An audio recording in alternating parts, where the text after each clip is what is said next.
Do you do things by the book? Sharon Horne-Ellstrom here, and I'm a lover of books of all kind. And this idiom, it actually speaks to me. I like this idiom. It means, it came from the time when people would swear on the Bible. Christians would swear on the Bible that they were telling the truth, the whole truth, and nothing but the truth. So about the time that courts and things came into being, swearing on the Bible was saying that you were telling the truth by the book. You were swearing that you were telling the truth. And by the 1800s, Edgar Allan Poe wrote a series of murders.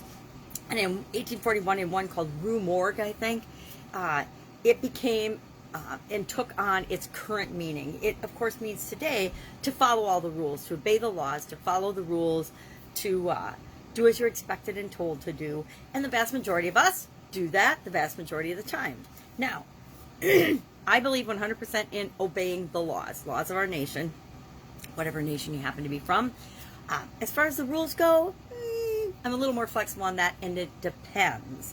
There's a lot of different ways of saying by the book. It means you are a straight shooter. You follow the rules. You even have rules and guidelines and a book set down for your company, for your organization. If you work for a big corporation, chances are they have a book of rules, and then there's a whole other set of expectations and behaviors in that particular culture that you're expected to adhere to. How closely do you follow those? The more closely you follow those, the better you fit in, the longer your corporate career. At least that's been my experience. There's a lot of different ways of saying follow the rules. Most places have an operations manual. Most places have processes. Well, I don't know if most do. Most big corporations, all public corporations have documented processes and procedures and the way things are supposed to be done.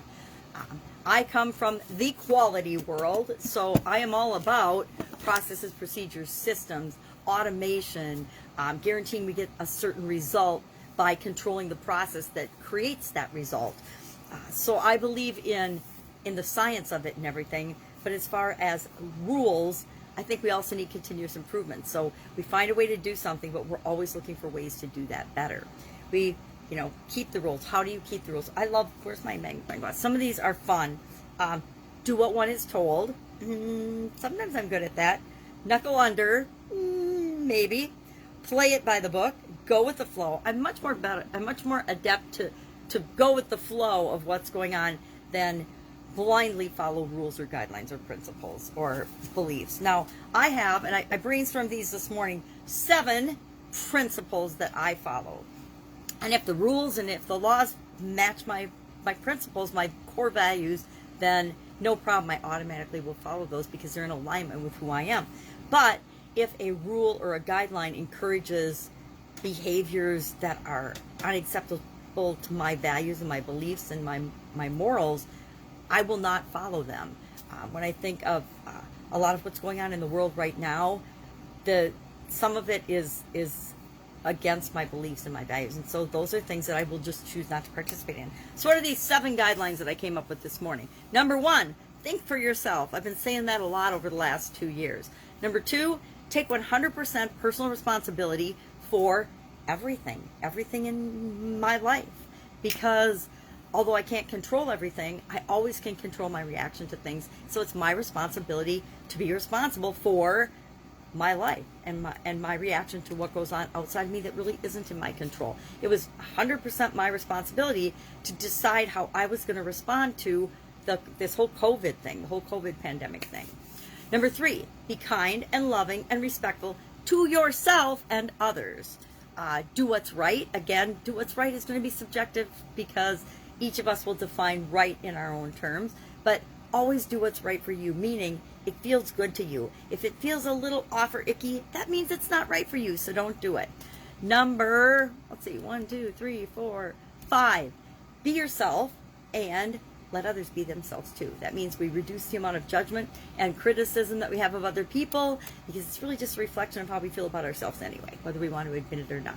Number 6, continuously learn and grow. Always be evolving into the best possible version of yourself. And number 7, believe in and work for what you want. Know that whatever you want is possible, but you're going to have to work for it. You're going to have to go after it. You're going to have to take some action to get what it is that you want. So And I'm sure I have more. Those are just the ones I thought of quickly this morning. But those principles guide me in all my choices and all my reactions and all my actions on any given day.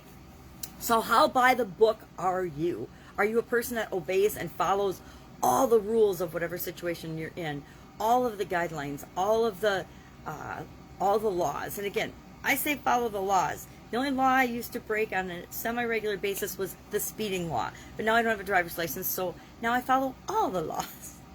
So share in the comments below your experience, your thoughts on this particular idiom or expression. I think it has a lot of applications to our lives and our businesses right now.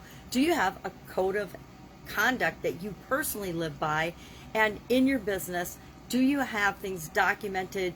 Do you have your expectations shared in a way that everybody is clear about what the expectations are for them in your business? If not, highly recommend that you do that, because people have to know what's expected of them so that they can perform at a level that you want. All right, that's it. Have an awesome day. I'll, of course, be with you tomorrow with another interesting idiom. What does it mean? Where does it come from? And how might you use it in your business and your life right now? Take care. Bye.